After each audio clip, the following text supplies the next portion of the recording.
Bonjour tout le monde, j'espère que tout le monde va bien. C'est Mika, re-bienvenue sur ma chaîne YouTube et je suis avec ma sœur. Alex.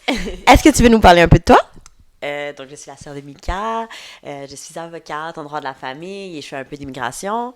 Et j'ai deux petits loups à la maison. Donc, un petit garçon de 4 ans et une petite fille de 1 an.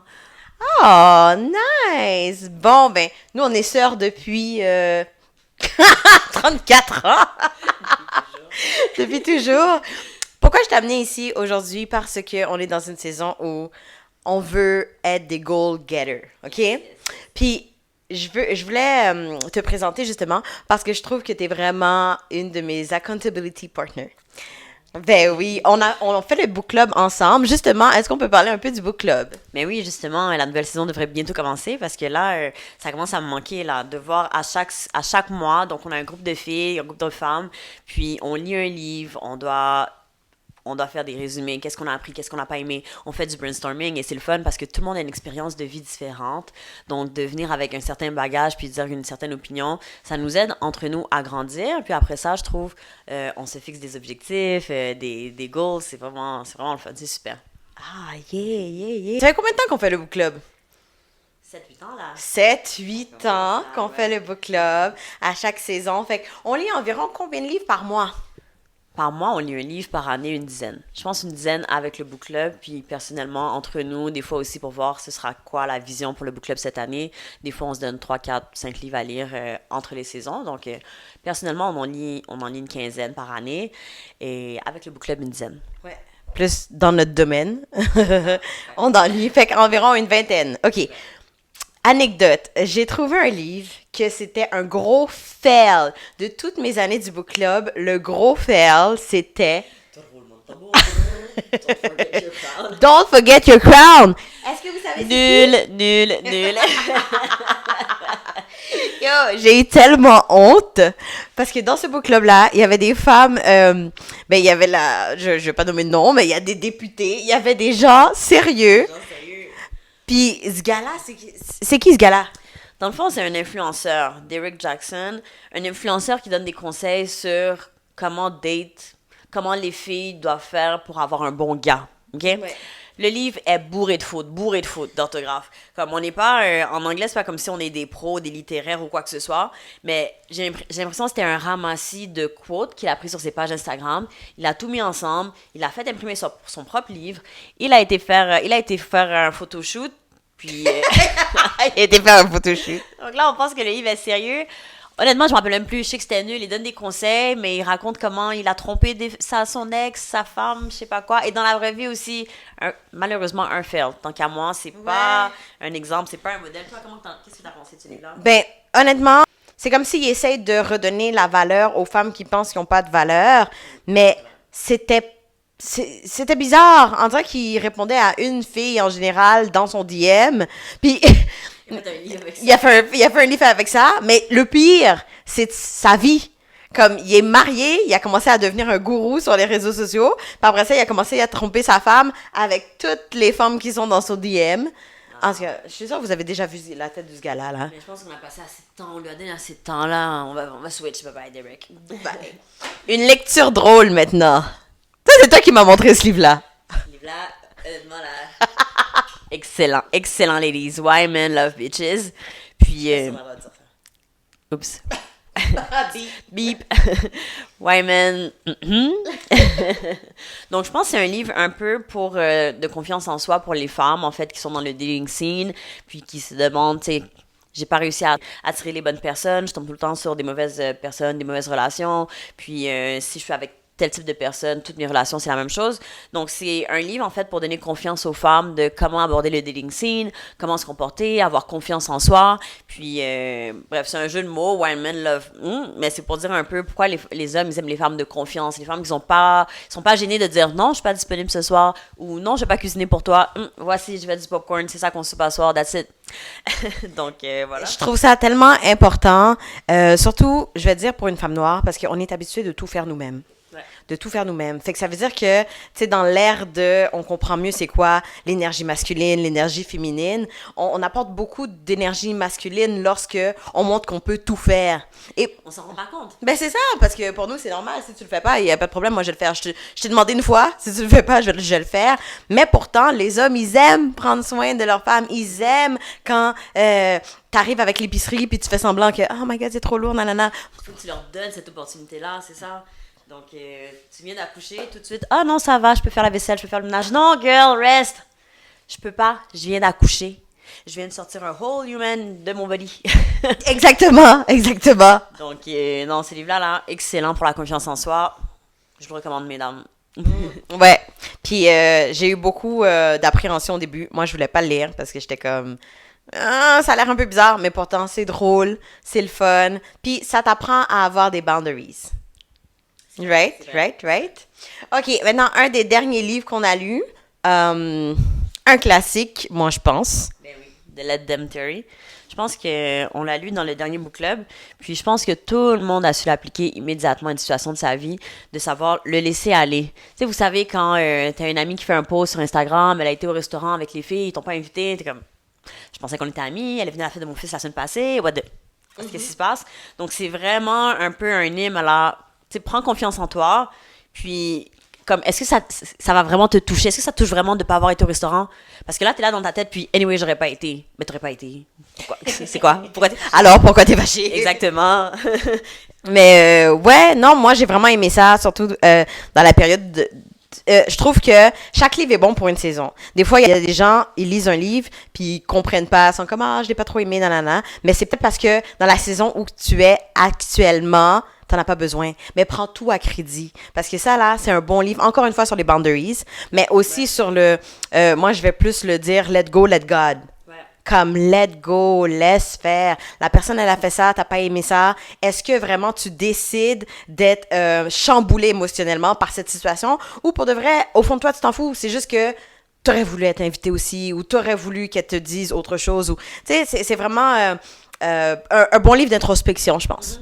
Puis également dans les relations conjugales, donc elle explique aussi ton partenaire de vie, il fait ça, ça t'énerve, il mange mal, il mange pas santé. Comment laisser aller ou sinon influencer d'une certaine façon, mais sans attaquer la personne. OK, mais t'as pris du poids. OK, mais c'est pas santé. OK, mais c'est quoi l'exemple que tu laisses aux enfants? Non, donc il y a une meilleure façon d'aborder les choses, plus positive et qui va avoir un plus long impact à long terme. Donc un mini-exemple, elle dirait dans cet exemple-là de toi-même, est-ce que tu manges santé? Oui, non. Si c'est pas le cas, commence à manger santé. Commence à manger santé, pas sur 2 semaines, 3 semaines, non. Pendant 6 mois, 9 mois. Et regarde, tu vas voir graduellement ton partenaire va commencer lui aussi à s'intéresser comme ça. Puis en fait, d'influencer par l'exemple, c'est beaucoup mieux. Donc vraiment, ça s'applique à toutes les relations avec la famille, la relation avec les amis, le voisinage, les relations avec le partenaire de vie. Donc excellent. Ouais, j'ai même commencé à écouter son podcast, Mel Robbins. Je la connaissais pas vraiment, je vais dire la vérité. Je la connaissais pas vraiment, mais j'ai vu, elle a fait des super belles entrevues avec Sarah Jakes Roberts. Plein de personnalités. Donc moi aussi, j'ai vu ça. Puis vraiment là, puis c'est une femme qui est un peu plus âgée, elle doit être dans la soixantaine environ. Donc je trouve ça bien parce qu'elle est vraiment dynamique dans l'entrevue, dans ses podcasts. Donc c'est le fun à écouter, à regarder. Puis également, elle apporte son propre expérience de vie, sa maturité. Donc vraiment là, ouais, je vous le conseille. OK, good. Et un dernier, je savais que j'avais dit c'est le dernier, mais comment t'as trouvé? Parce que moi, on l'a lu dans 2 saisons du book club, une saison qu'Alexandra n'était pas là. Fait que je l'ai lu 2 fois et les 2 fois, j'étais chamboulée, j'étais inspirée et aussi motivée, je pense. Ouais. Comment tu l'as trouvé, toi? J'essaie de me remettre un peu dans l'émotion que j'étais quand je l'ai lu. Fighting Me de Viola Davis. Donc, c'est l'actrice principale de How to Get Away with Murder. C'est une actrice également, elle a fait plein d'émissions, plein de films. Woman King, le G20. Bref, une très, très grande actrice. Et de voir l'histoire de sa vie personnelle, d'où elle venait d'une pauvreté extrême, d'un milieu de vie comme choquant, la violence conjugale, où est-ce que son père, il court avec un couteau après sa mère, des affaires comme ça, là. Puis tu te rends compte la résilience de la femme pour ce qu'elle est devenue aujourd'hui. Des fois, tu regardes les célébrités, ah, elle est chanceuse, elle a plein d'argent, ah, ceci, cela. Non! Il y a du travail derrière ça, de la persévérance, de la résilience. C'est fou. Et je pense qu'elle avait été agressée. Je vais pas donner trop de... Ça parle d'inceste, ça parle d'agression sexuelle, de violence conjugale, ça parle comment, je vais pas dire malpropreté, mais tu sais, d'hygiène, manque d'hygiène, manque d'électricité. Quand même. C'est choquant. Ouais, Mais ça vaut la peine. Moi, j'ai adoré ce livre. ça vaut la peine. Sortir de sa zone de confort, des fois, au lieu de lire les petits livres, Let's go, t'es belle, t'es bonne, t'es capable, comme de voir une biographie où la femme, elle se rend vraiment vulnérable. Là, elle nous raconte des choses comme voir qu'elle a réussi à rentrer dans cette humilité pour dire voici ce qui m'est arrivé à 3 ans, à 4 ans, où est-ce que j'ai trouvé ma mère dans un bain de sang ou ceci, cela. Non, c'est vraiment, vraiment bien. Donc, on vous le conseille. Vraiment, vraiment. Donc, voilà pour le book club. Un autre sujet, vite fait, accountability partner. Pour toi, c'est quoi? En fait, je vais donner un exemple très concret. On a créé un groupe WhatsApp, moi et mes sœurs. Puis, à chaque début de semaine, on s'écrit, on se donne c'est quoi nos goals pour la semaine. Donc, cette semaine, Mika, j'aimerais signer un contrat avec 3 nouveaux clients, j'aimerais générer tant de chiffres d'affaires et j'aimerais réussir à aller faire de la natation au moins 4 fois. Donc là, je l'écris, Mika, elle écrit c'est quoi ses goals pour la semaine et mon autre sœur également. Puis après ça, pendant la semaine, hey, est-ce que tu l'as fait? Là, tu te sens mal. Je sais pas, à chaque semaine, dire, ah non, je l'ai pas fait. Ah non, je l'ai pas fait. T'as l'air de quoi? Donc là, c'est comme si tu as une certaine motivation, puis c'est tes propres goals, là. C'est pas quelqu'un qui t'impose quoi que ce soit. Donc moi, pour ça, c'est ça pour moi, un accountability partner, quelqu'un qui te motive, puis aussi, comme, essaie d'avoir un accountability partner pour 12 semaines, tu vas voir tout ce que tu vas réaliser, c'est intense, c'est immense. Et toi, Même chose, je sais pas qu'on parle tout de max de livres, mais il y a un livre qu'on a lu.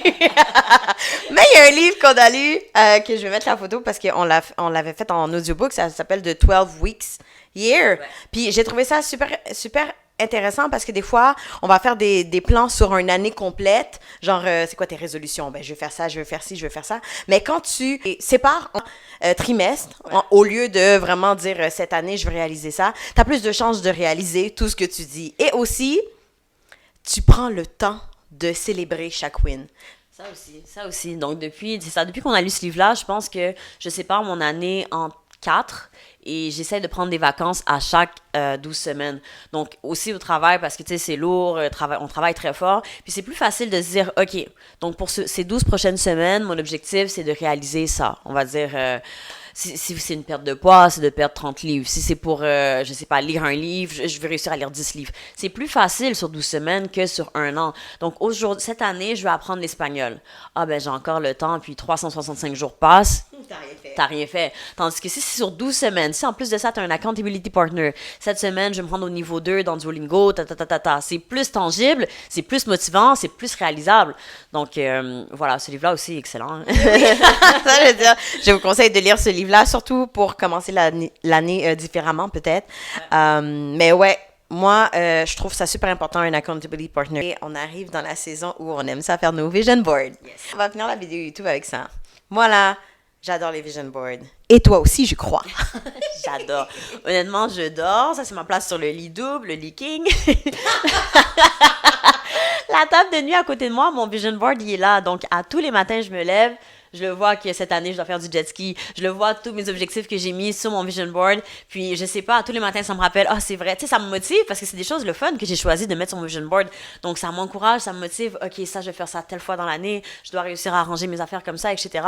Donc, c'est super un vision board parce que ça donne, je pense, une direction un peu à ton année. Puis, ça t'aide également. Donc, je me rappelle une année, j'ai mis une photo de famille.